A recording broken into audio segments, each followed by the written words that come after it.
The wind howling across the Dakota plains carried a bite that felt less like weather and more like a personal grievance, a shapeless entity intent on stripping the warmth from the marrow of anyone foolish enough to remain under the open sky.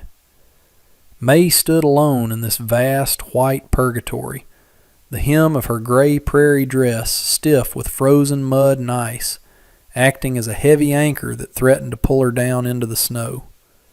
She was 29 years old, though the lines etched around her eyes by the blinding sun and the relentless worry of the last 3 years made her look older, her youth eroded by the harsh attrition of the frontier. Behind her, wrapped in a canvas tarp that had once covered their wagon during the long, hopeful journey west, lay the body of her husband, Chin. He had been a man of quiet strength and gentle hands that had calloused over in their attempt to coax life from this unforgiving soil, but the fever had taken him quickly, stealing his breath in the night and leaving May with nothing but silence and a debt to the earth that she now had to pay. She gripped the rough hemp rope attached to the makeshift travois she had constructed from broken fence posts, her knuckles white and cracking in the biting cold. Every step up the rise toward the solitary oak tree, the only landmark for miles, was a battle against physics and despair, the runners of the sled groaning against the crust of the snow. She pulled until her lungs burned with the intake of frigid air, her boots slipping on the hidden patches of ice beneath the powder, forcing her to drop to her knees and crawl, dragging the weight of her past life behind her. The isolation was absolute, a heavy blanket that muffled even her own sobbing breath, leaving her in a vacuum where the only reality was the pain in her shoulders and the stiff, unyielding body of the man she had crossed an ocean to be with.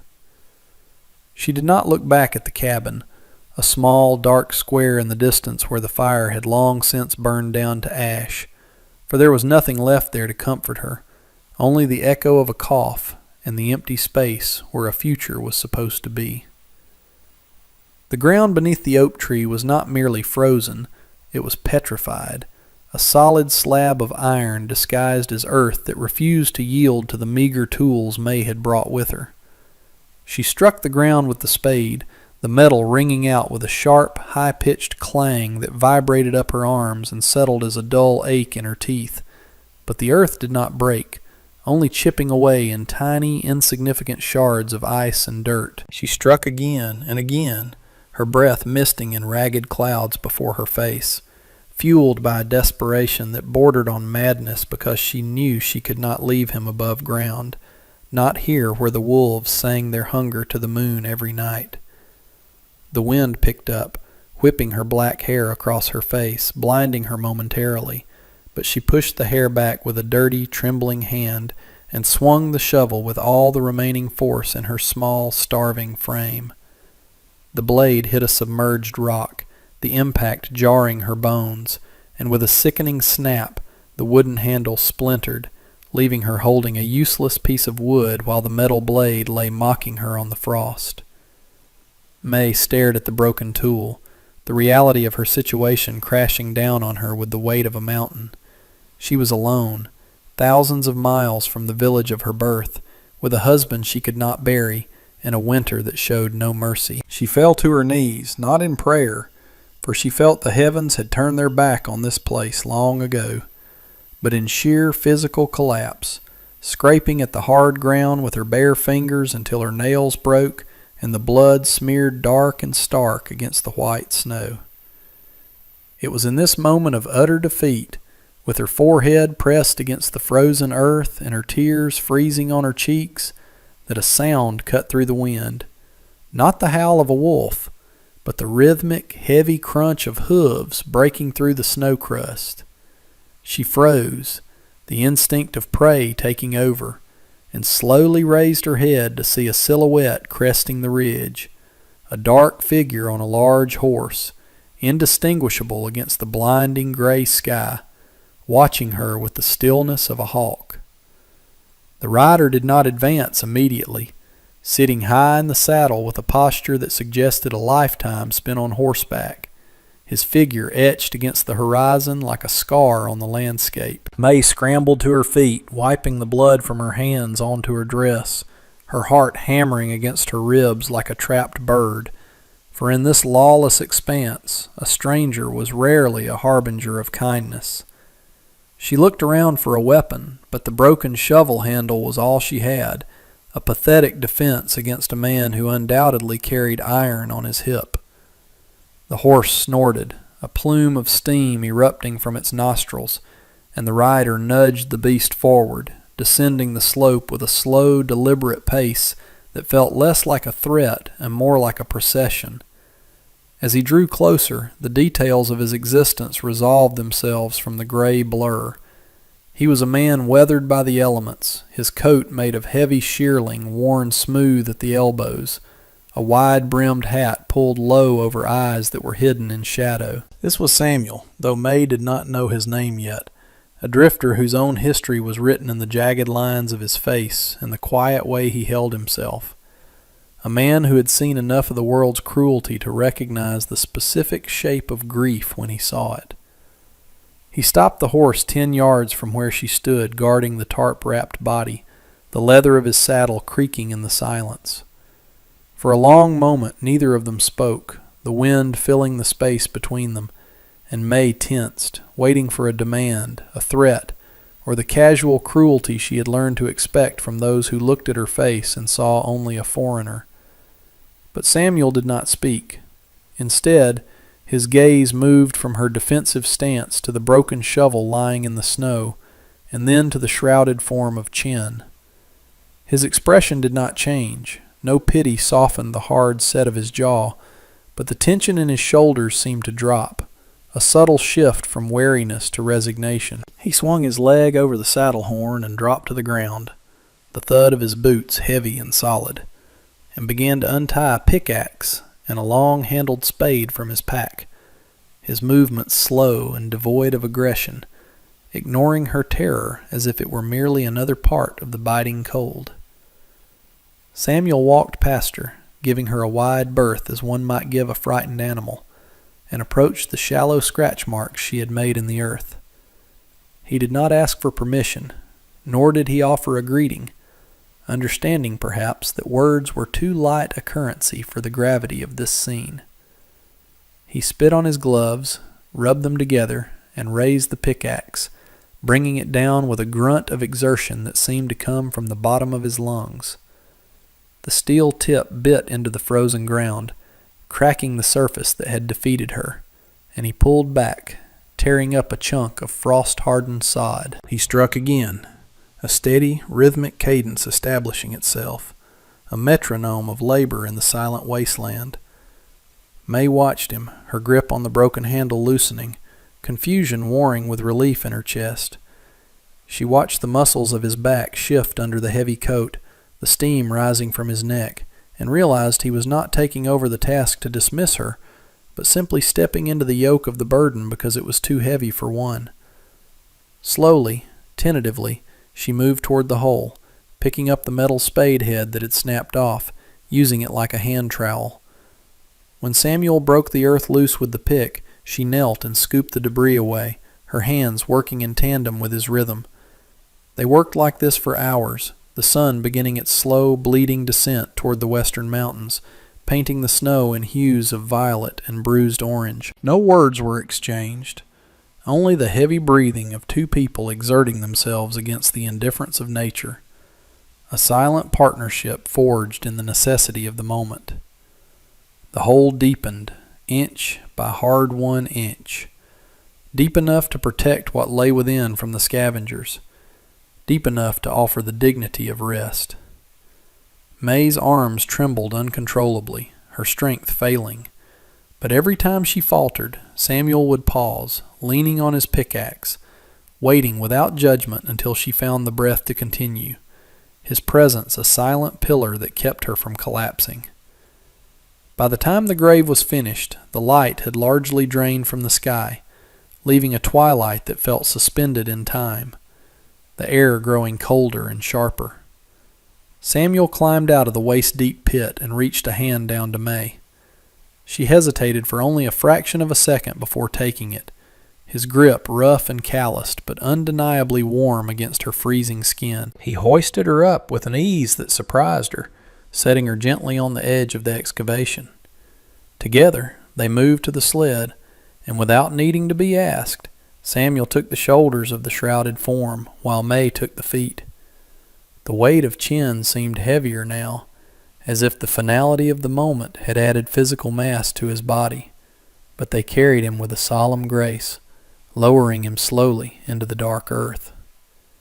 May stood at the edge, looking down at the canvas, the silence of the plains suddenly deafening, the wind having died down as if out of respect for the passage. She did not weep now. She had spent her tears on the journey up the hill, and now she felt hollowed out, a vessel emptied by loss. Samuel stepped back, removing his hat and holding it against his chest, his head bowed, his breath misting in the gloom. He waited until she nodded, a small, jerky motion of her chin, before he began to shovel the dirt back in. The sound of the soil hitting the canvas, the most final sound May had ever heard. When the mound was raised and packed down, Samuel turned away, gathering dry brush from a nearby thicket and retrieving a small tin pot from his saddlebags. He built a small fire near the grave, the flames leaping up to push back the encroaching night, and set water to boil. "Coffee," he said, the first word he had spoken, his voice gravelly and low, unused to conversation. He poured a cup and held it out to her, the steam rising between them, an offering of heat and humanity in the center of the vast, cold dark. May took the cup, her fingers brushing his, and nodded, her voice a whisper that barely carried over the crackle of the fire. "Thank you," she said, the words inadequate but filled with a profound, exhausted sincerity. Samuel merely nodded, staring into the fire, a sentinel keeping watch over her grief.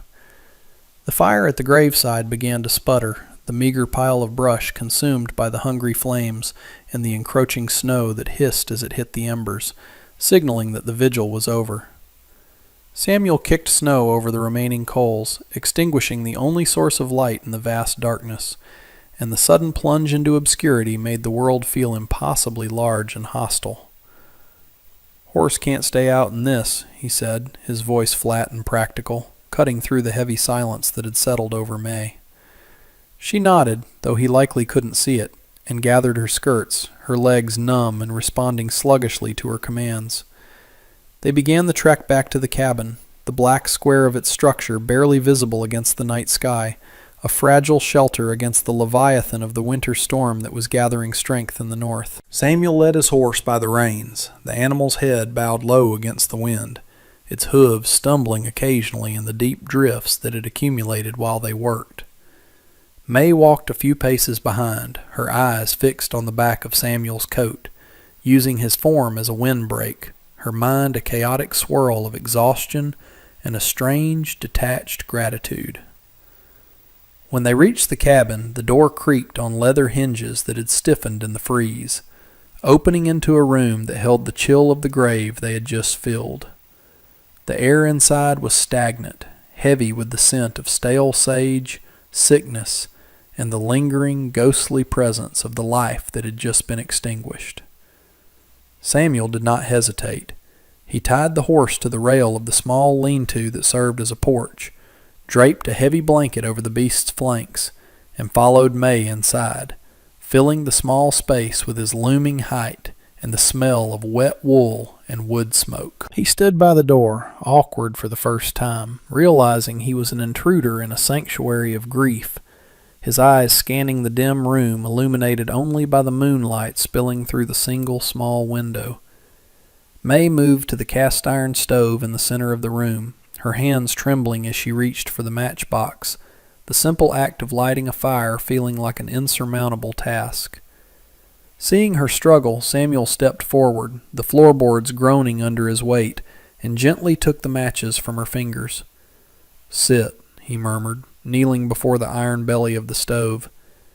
May sank onto the rough-hewn bench at the table, watching as this stranger coaxed a spark into life, the yellow flare illuminating the hollows of his face and the grim determination set there. He fed kindling into the grate with a reverence usually reserved for prayer, understanding that in this country fire was the only god that listened. The heat from the stove grew slowly, radiating outward to touch the frozen corners of the room, thawing the frost that had begun to creep across the inside of the window pane in fern-like patterns. Samuel stood up, dusting the ash from his hands, and looked around the cabin with a critical, appraising eye, noting the drafts whistling through the chinking in the logs, and the sparse shelves that spoke of a pantry dangerously close to empty. He did not ask about her situation. The emptiness of the flour sack and the way the wind rattled the door in its frame told him everything he needed to know about the desperation that lived here. "I'll see to the stock if you have any," he said, moving toward the door again, unable to sit idle while the storm worsened. May looked up, her eyes dark and rimmed with red. "One cow," she whispered, her voice cracking from disuse, "in the shed back of the house, and 3 chickens." Samuel nodded, pulling his hat lower. "I'll bring in wood," he added, and then he was gone, slipping back into the howling night. May remained at the table, the silence returning, but it was different now. It was punctuated by the rhythmic thwack of an axe striking wood outside, a steady, percussive heartbeat that reassured her she was not the only living thing left in the universe. She forced herself to stand, the circulation returning to her feet in painful prickles, and moved to the basin to wash the graveyard dirt from her hands. The water in the pitcher had a thin crust of ice that she had to break, the shock of the cold against her skin serving to sharpen her senses. She looked at her reflection in the darkened window, seeing a stranger staring back, a woman stripped down to her elemental self. She turned away and began to scour the pantry for something to offer the man who was currently chopping fuel for her survival. She found a jar of preserved peaches and a small sack of cornmeal, meager offerings that felt inadequate for the debt she owed, but it was all she had. She mixed the meal with water and a pinch of salt to make hot water cornbread, placing the skillet on the stove top.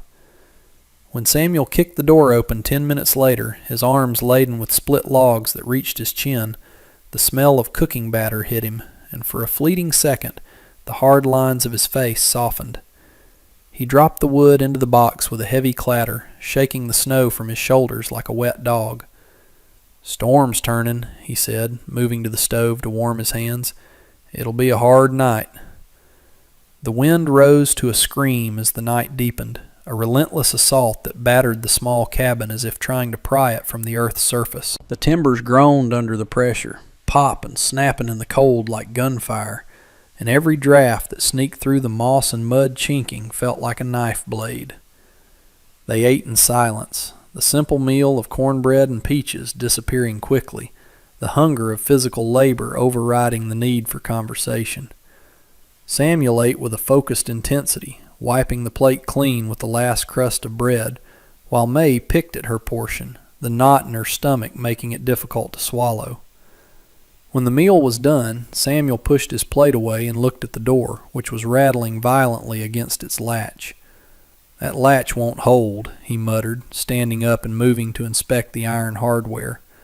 The metal was old and pitted with rust, and with every gust the door jumped in the frame, threatening to burst open and let the blizzard claim the room. He looked around for something to brace it with, his eyes landing on the heavy oak table they had just eaten off. Without a word, he grabbed the edge of the table and dragged it across the uneven floor, the legs screeching in protest, until he wedged it firmly against the door. "That'll do for now," he said, but his eyes remained wary. May watched him, realizing that his presence was the only thing standing between her and a death by freezing. She felt a sudden, overwhelming urge to speak, to bridge the gap between them. "He built this place," she said softly, looking at the ceiling beams. "Chin.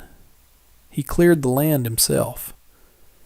Samuel turned to look at her, leaning back against the table he had just positioned. He didn't offer empty platitudes or false praise. He simply nodded, acknowledging the labor of the dead man. "He cut good notches," Samuel said, gesturing to the corner joins of the logs.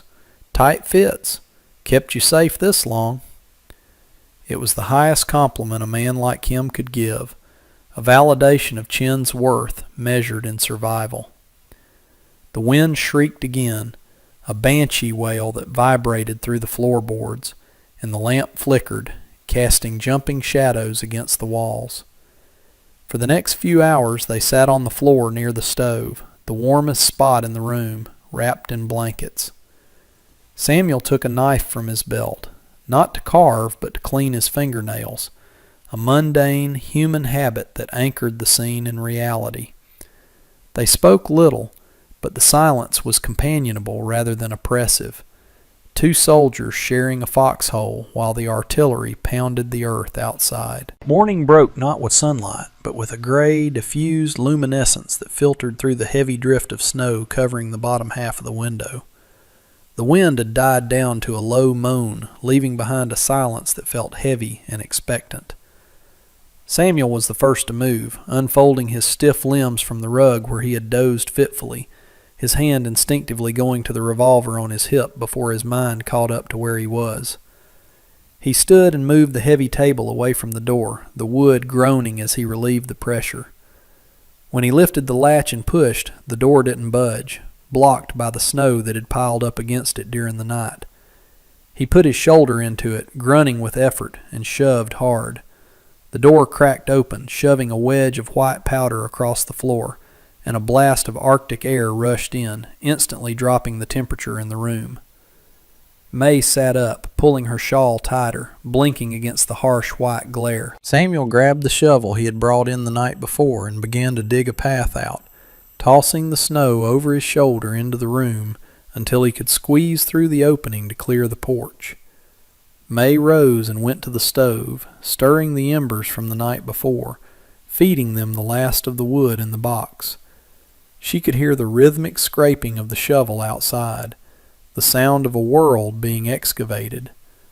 When Samuel returned, his face was red from the cold, his breath coming in clouds. "Drifts are 5 feet in places," he reported, stomping his boots, "but the sky is clearing." He looked at her, and the inevitability of his departure hung in the air between them. He didn't belong here.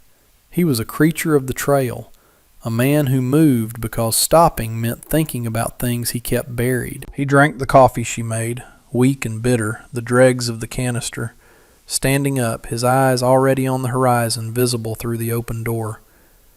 "I'll chop enough wood to fill the lean-to before I go," he said, setting the cup down. "Check the roof, too. Make sure the wind didn't loosen any shingles." It was an offer of service that went beyond immediate survival. It was an attempt to future-proof her existence, a way to ensure she survived the winter he wouldn't be part of. May looked at him, feeling a sharp pang of panic at the thought of being alone again, but she swallowed it down. She was a widow of the plains now. Panic was a luxury she could not afford. The sun was high and blinding by the time Samuel finished his work. The sound of the axe had ceased, replaced by the stomp of his horse as he tightened the cinch. The lean-to was stacked floor to ceiling with split logs, a wall of security that smelled of sap and oak. May stood on the porch wearing Chin's heavy coat which engulfed her small frame, the sleeves rolled up to free her hands. She held a small bundle wrapped in oilcloth, bread she had baked that morning, and a strip of dried beef she had been saving for a special occasion. She held it out to him as he checked the stirrup leather. "For the road," she said, her voice steady. Samuel looked at the bundle, then at her face, his blue eyes searching hers for a moment. He took the food, nodding his thanks, and tucked it into his saddlebag. He didn't mount immediately. Instead, he reached into his own pocket and pulled out a small folding knife with a bone handle, placing it on the railing of the porch. "Keep it sharp," he said. "Good steel." It was a trade, practical and devoid of sentimentality, yet weighted with meaning. He swung himself up into the saddle, the leather creaking, and gathered the reins. The horse danced sideways, eager to run after the confinement of the storm. Samuel looked down at her one last time, tipping the brim of his hat, a gesture of respect, not romance. "You keep that fire fed, ma'am," he said. He turned the horse and rode toward the ridge, the animal cutting a dark path through the pristine snow. May did not wave. She stood motionless, watching him shrink into the distance until he was nothing more than a speck against the blinding white of the mountains. When he disappeared over the crest, the silence rushed back in, vast and overwhelming, but she did not crumble. She looked at the wall of wood he had left, the repaired fence, the smoke curling from her chimney. She picked up the knife he had left, feeling the cold weight of it in her palm, and tested the edge with her thumb. It was sharp. She turned back to the cabin, stepped inside, and closed the door firmly against the cold. There was work to be done.